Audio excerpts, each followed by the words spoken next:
Баршаңызға сәлем достар, қалдарыңыз қалай? Бүгін сіздерменен өте дәмді балалар сүйіп жейтін витаминге толы асқабақты сорпа жасайтын боламыз.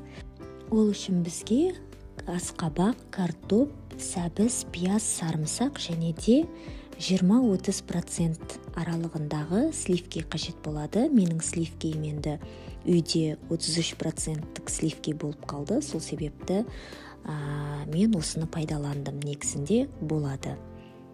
Достар, арнаға тіркеліп, лайк, комментариймен мені қолдап жіберіңіздер. Алла қаласа, келесіде бұдан да дәмді, керемет тағамдармен сіздермен бөлісетін боламын.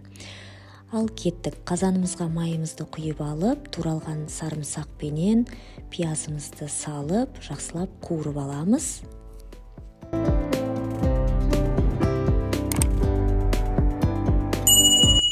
Қуырылған сарымсақ пияздарымыздың үстінен туралған сәбізімізді алып, 1-2 минуттай қозғап, оны да қуырып аламыз.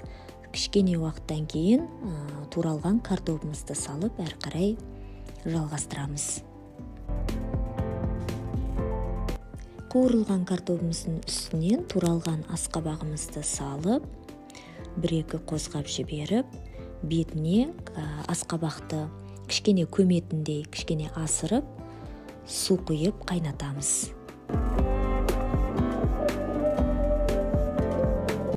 Қайнап піскен тамағымыздың тұзын көріп, блендердің көмегіменен жақсылап езіп майдалаймыз.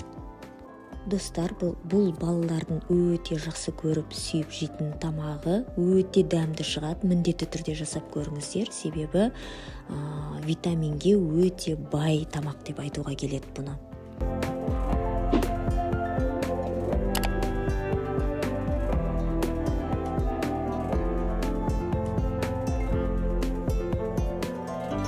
Әдемілеп езіп болған сорпаның үстінен сливкейімізді көз мөлшеріменен кішкене құйып, өзіңіздің қалауыңыз қанша құятыныңыз, тағы да жақсылап араластырамыз. Блендердің көмегімен әрине.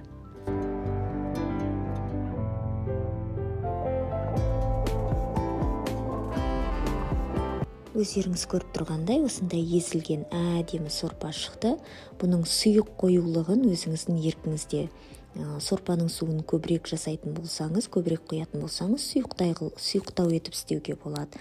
Ал егерде қою түрін ұнататын болсаңыз, суын аздау құйып, осылай қою түрін жасауыңызға болады. Оның барлығы өз еркіңізде. Осы піскен асымызды кеселерге құйып, балаларға тарту етеміз. Ас болсын, рахмет.